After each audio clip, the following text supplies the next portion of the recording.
நம்ம என் பேர் ஞானரத்னம். நான் ஜோதிடரா இருக்கேன் மற்றும் ஆன்மீக சொற்பொழிவாளராகவும் இருக்கேங்க. இப்ப நம்ம பார்க்கக்கூடிய ஒரு விஷயம் என்னன்னு பாத்தீங்கன்னா, திருவண்ணாமலை. அதாவது உலகமே இன்று அண்ணாந்து பார்க்கக்கூடிய ஒரு மலை எதுன்னு பார்க்கும்பொழுது இன்று, அதுவும் குறிப்பாக கார்த்திகை தீபம் அன்று இன்று நம்ம வியப்பாக பார்த்து கொண்டிருக்கிறோம். ஒவ்வொரு வீட்டிலையும் சரி, ஒவ்வொரு தொலைக்காட்சி பெட்டியிலும் சரி, எல்லா இடத்துலயுமே என்ன இப்ப இன்னைக்கு விசேஷம் அப்படின்னு பார்க்கும்போது கார்த்திகை தீப திருநாள் தான் மிக விசேஷமாக இன்று கொண்டாடப்படுகிறது. அப்படிப்பட்ட கார்த்திகை தீபத்தினுடைய சிறப்புகள் என்னென்ன விஷயங்கள்ன்றத நம்ம இப்ப கொஞ்சம் பகிர்ந்து கொள்ள வந்திருக்காங்க. சரிங்க, இது என்ன விஷயம்னா, பொதுவாக இப்ப 3 தீபங்கள் ஏற்றுவார்கள். எப்படின்னா, அதாவது பரணி தீபம் 3 நாட்கள் அதாவது கொண்டாடுவார்கள். அந்த முதல் நாள் கொண்டாடப்படுவது பரணி தீபம் என்று சொல்வார்கள். அது குறிப்பாக 5 அதாவது தீபங்கள் அன்று ஏற்றுவார்கள் பரணி தீபத்தன்று. அந்த 5 தீபங்கள் எதற்காக ஏற்றப்படுகிறதுன்றது முக்கியமாக நம்ம தெரிந்து கொள்ளலாங்க. இப்ப என்னன்னா, பஞ்சபூதம் என்று சொல்லக்கூடிய விஷயத்திற்காக, ஏன்னா சிவாய நமக என்று சொல்லக்கூடிய பஞ்சாட்சரம் சம்பந்தப்பட்ட அந்த பெயர் இருக்கு இல்லையா, அந்த ஒரு காரணத்திற்காகத்தான் 5 தீபங்கள் பரணி தீபத்தன்று பண்றோம். இன்று கார்த்திகை மாதத்தில் வரக்கூடிய கிருத்திகை நட்சத்திரம் இன்று. இந்த நட்சத்திரத்தை தான் அதான் கார்த்திகை நட்சத்திரம் என்றும் சொல்வார்கள், அது கிருத்திகை நட்சத்திரம் என்று சொல்வார்கள். அது குறிப்பாக கார்த்திகை மாதத்தில் வரக்கூடிய இந்த கிருத்திகை நட்சத்திரத்தன்று கார்த்திகை தீபம் ஏற்றப்படுகிறது. அதாவது இன்று மணி 4:48 மணிக்கு ஆரம்பிக்குதுங்க கிருத்திகை நட்சத்திரம். 6 மணிக்கு அண்ணாமலையாருக்கு தீபம் ஏற்றுவார்கள். அதற்கப்புறம் தான் நம்ம வீட்டுல தீபம் ஏற்றுவோம். இது வழக்கம். அதே மாதிரி அடுத்த நாள்ன்றது பஞ்சாராத்திர தீபம் என்று சொல்வார்கள். அடுத்த நாள் அதாவது ரோஹிணி நட்சத்திரம் நாளை. சரிங்களா? நாளைக்கு 3:08 வரைக்குமே இந்த கிருத்திகை நட்சத்திரம் ஓடிட்டு இருக்கும். அதுக்கப்புறம் ரோஹிணி நட்சத்திரம் ஸ்டார்ட் ஆயிடுங்க. சரிங்களா? இன்று குறிப்பாக இந்த கார்த்திகை தீபத்துடைய சிறப்புகள் அப்படின்னு பார்க்கறச்சா, எதற்கு இந்த தீபம் என்று வந்தது அப்படின்னு பொழுது, பொதுவாக தீபத்தினுடைய அர்த்தம் என்னவென்றால் இருளை போக்கி ஒளியை பெருக்குவது தாங்க. ஒளி எந்த அளவிற்கு சென்று கொண்டிருக்கிறதுன்றது எல்லை இல்லாத ஒரு விஷயம் எதுன்னு பாத்தீங்கன்னா தீபம் ஒரு விஷயம். அதுவும் குறிப்பாக இது ஒரு பெரிய புராணமே இருக்கு. இதற்கு இந்த கார்த்திகை தீபத்திற்கு உண்டான புராணம் என்னன்னு பாத்தீங்கன்னா, பிரம்ம மகரிஷி அவர்களும் மற்றும் விஷ்ணு பகவானும் என்ன சொல்றாங்கன்னா, நான் தான் உலகத்துல பெரிய ஆளு, நான் படைக்கிறது மாதிரி சொல்லுவாங்க இல்லையா, அது மாதிரி பேசும்பொழுது சிவன் இவங்களுடைய ஆணவத்தை அடக்க வேண்டும் என்பதற்காக யார் இதில் பெரியவர்கள் என்பதை எப்பவுமே சிவன் எல்லாம் பேச மாட்டாரு, செயல்ல இறங்கிடுவாரு. அது மாதிரி பார்க்கும் பொழுது அவர் என்ன பண்றாருன்னா, ஜோதி ஸ்வரூபமாக இந்த திருவண்ணாமலை, எல்லாருமே அண்ணாமலைன்றது அந்த மலையை நிறைய பேர் சிவனா தெரியாது யாருக்குமே. தீபம் அன்னைக்கு ஏத்துறாங்க, சாமி கும்பிடுறோம் வரோம் அப்படின்ற மாதிரி நினைச்சிட்டு இருப்பாங்க. ஆனா அது மட்டும் இல்லைங்க. அங்க என்ன விசேஷம்னா, அந்த திருவண்ணாமலை இருக்குல்ல, அந்த மலையே சிவன் தான். 2 மலைகள் இருக்கு. இப்ப எப்படின்னு பார்க்கும்பொழுது, அதாவது நம்ம சொல்றோம் இல்லைங்களா, இமயமலையை போயிட்டு அங்க சுவாமி கும்பிடுறது அப்படின்னும் போது கைலாயம் என்று சொல்லுவாங்க. திருமயிலை அந்த கைலாயமும் சிவனை உருவம். அதே மாதிரி தமிழ்நாட்டுல அப்படின்னு பார்க்கும்போது நம்ம திருவண்ணாமலை அதாவது மாவட்டத்தில் இருக்கக்கூடிய இந்த அண்ணாமலையார் உடைய விஷயம், அதாவது மலைதான் சிவனாகவே அங்க அருள் புரிகிறாருங்க. அது முக்கியமான ஒரு விஷயம். அதே மாதிரி இந்த ஸ்தலத்திற்கு பேர் அக்னி ஸ்தலம். அக்னி அதாவது ஸ்வரூபமாக இருக்கிறார். இந்த வரலாறு பற்றி நம்ம பேசிட்டு இருக்கும்பொழுது முக்கியமாக நம்ம பார்க்க வேண்டிய ஒரு விஷயம் என்ன விஷயம்னு பாத்தீங்கன்னா, அதாவது பொதுவாக பஞ்சபூத விஷயங்கள் இருக்கு இல்லையா, ஸ்தலங்கள். அதுல முக்கியமான ஸ்தலம் எதுன்னு பாத்தீங்கன்னா இந்த அக்னி ஸ்தலம். இந்த அக்னி ஸ்தலத்துல இந்த வரலாறுல அந்த பிரம்மர் என்ன பண்றாரு, இவரு அக்னி குழம்பாக அப்படி ஒளி வீசக்கூடிய இடத்துல உட்கார்ந்து இருக்காரு. யாரு? சிவபெருமான் மலையாகவே தோற்றமளிக்கிறார். அது அக்னி குழம்பாக அப்படின்னும் பொழுது அது நெருங்கலான்னு பார்க்கும்போது, அண்ணுதல் என்றால் என்னவென்றால் நெருங்குதல்னு அர்த்தம். அண்ணாமலை என்றால் என்ன விஷயம்னா, நெருங்க முடியாத அளவிற்கு. நெருப்பு நம்ம தொட முடியுங்களா? நிச்சயமாக முடியாது இல்லையா? அது மாதிரியான ஒரு விஷயம். அப்படின்னும் போது நீங்கள் நெருங்கவும் முடியாது. அவருடைய ஒளி எவ்வளவு தூரம் வரைக்கும் போகுது, பிரம்மனும் விஷ்ணுவும் ட்ரை பண்றாங்க. சரி, இவங்களுடைய ஒளி எவ்வளவு தூரம் போகுது அப்படின்றது அந்த எல்லையை பார்த்துடலாம் அப்படின்ட்டு பிரம்மர் என்ன பண்றாரு, அன்னப்பறவையாக காட்சி அளிக்கிறார். அவர் பறக்கிறார் அந்த மலைக்கு மேல. அது அக்னி இல்லையா, நெருப்பாச்சு. அது பறக்க உயர அந்த ஒளியை பார்க்கலாம்னு சொல்லி போறாரு மேல போக அவரே கருகி விழுந்துடுறாருங்க. யாரு? பிரம்மன். இது ஒரு விஷயம். அடுத்தது விஷ்ணு பகவான் என்ன பண்றாரு? வராகர் அவதாரம். அத வராகர் என்றால் பன்றி அவதாரம். அந்த அவதாரத்துல அவர் என்ன பண்றாரு? பூமியை நோண்டி பாக்குறாரு பாதாளம் வரைக்கும். அப்பயும் நோண்ட நோண்ட அந்த ஒளி போய்கிட்டே இருக்கு, எல்லை இல்லாமல் முடிகிறது. இது எதற்காக இந்த மாதிரியான விஷயங்கள் சிவபெருமான் வச்சார்னா, அவர் நான் பெரியவர்னு சொல்றதுக்காக இல்லவே இல்லை. புரியுதுங்களா? ஏன்னா அவருடைய இயற்கையான ஒரு விஷயம் என்னன்னா, அவர் ஆடையே வந்து புலித்தோல் போட்டுருவாரு. அதே மாதிரி வந்து பாத்தீங்கன்னா அவர் எங்க தங்குவார் பாத்தீங்கன்னா சுடுகாட்டுல இருப்பாரு. அது ஒரு பிடி சாம்பல் தான் வாழ்க்கைன்றதுக்காக தான் அந்த திருநீறுவே ஒரு தத்துவமே வந்திருக்கு. அது என்ன காரணம்னா, யாருமே ஆணவம் இருக்கக்கூடாது. நான் தான் பெரிய ஆளு, நீ தான் பெரிய ஆளுன்ற ஒரு எண்ணங்கள் இருக்கக்கூடாதுன்றதுக்காக. ஏன்னா பார்வதி தேவியாரும் என்ன சொல்லியிருக்காங்க, நானும் சொல்லுவாங்களே சிவமில்லை சக்தி இல்லை, சக்தி இல்லை சிவமில்லை, இந்த மாதிரி நான் தான் பெரியவ உன்னை விட அப்படின்னு அவங்களும் நினைச்சாங்க. ஸோ அவங்க என்ன பண்ணாங்க, அந்த ஒரு சாபத்தினால பூலோகத்தில் வந்து பிறந்துட்டாங்க. பிறந்தோன்னா நம்ம திருப்பி சிவனை வந்து அடையணும் இல்லையா? அதற்கு என்ன நம்ம பண்ண தப்பு தான். ஏன்னா இப்ப பிரம்மரும் உணர்ந்துட்டாரு, விஷ்ணு பகவானும் உணர்ந்துட்டாங்க இது மாதிரியான விஷயங்கள்னு. ஸோ அப்ப வந்து இந்த ஒளிப்பிழம்பாகிய அந்த அண்ணாமலை பக்கத்து நெருங்கவே முடியலன்னு போது அவங்களுடைய ஆணவங்கள் அழிந்து விட்டது.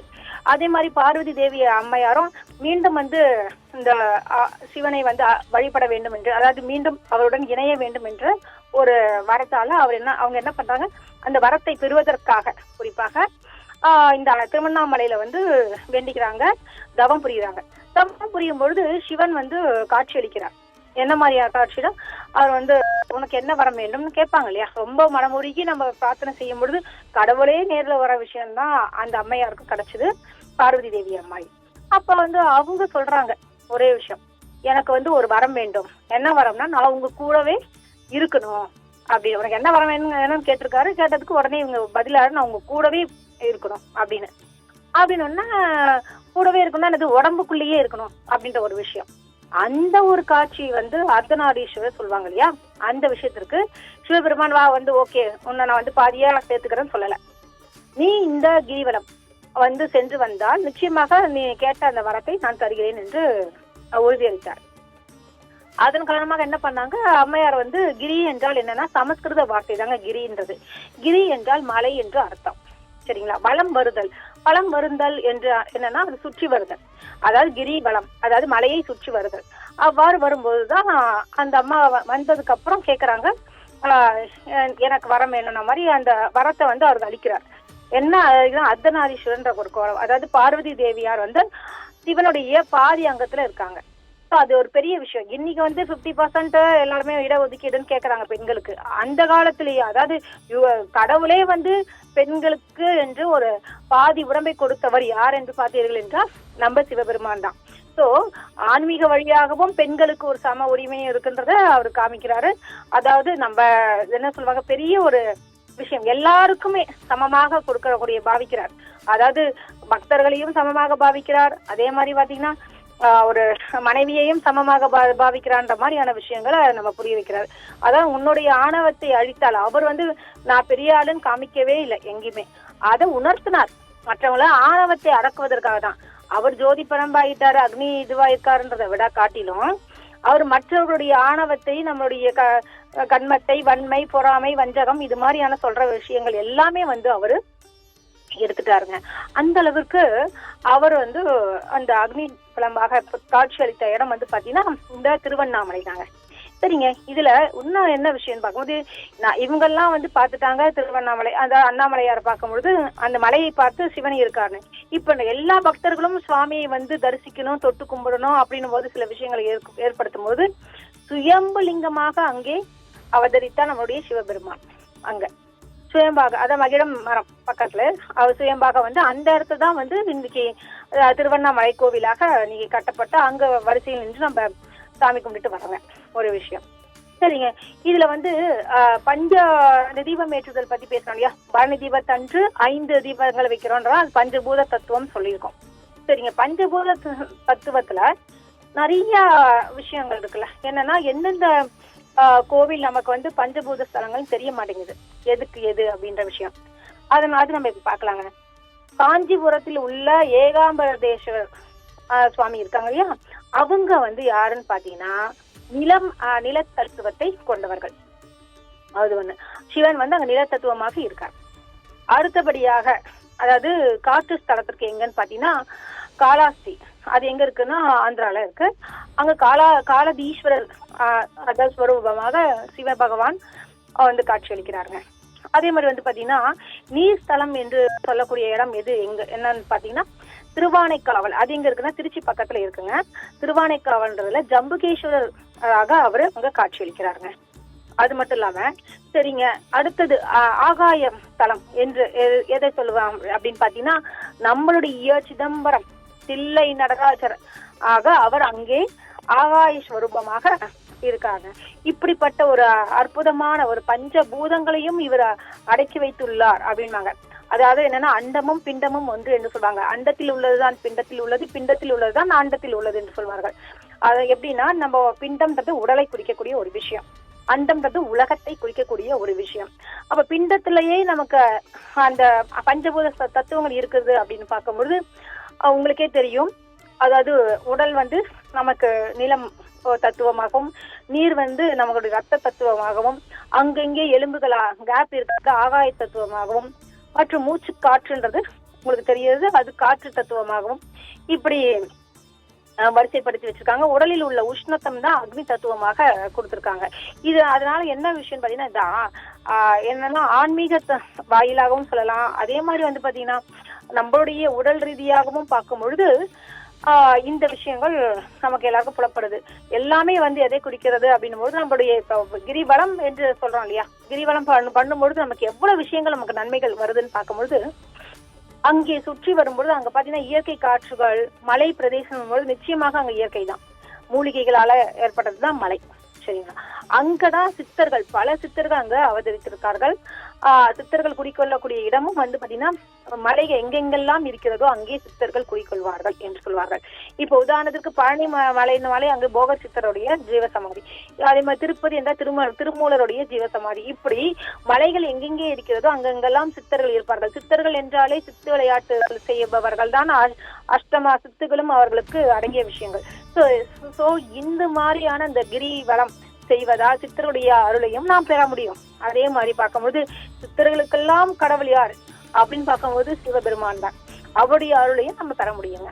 அதே மாதிரி பாத்தீங்கன்னா இங்க பர்வத மலையும் இருக்கு, அங்கேயும் சிவனுடைய ஆலயங்கள்லாம் இருக்கும். அப்ப வந்து அந்த மலைக்கு ஏறுவதுதான் ஒரு பெரிய சிறப்பு.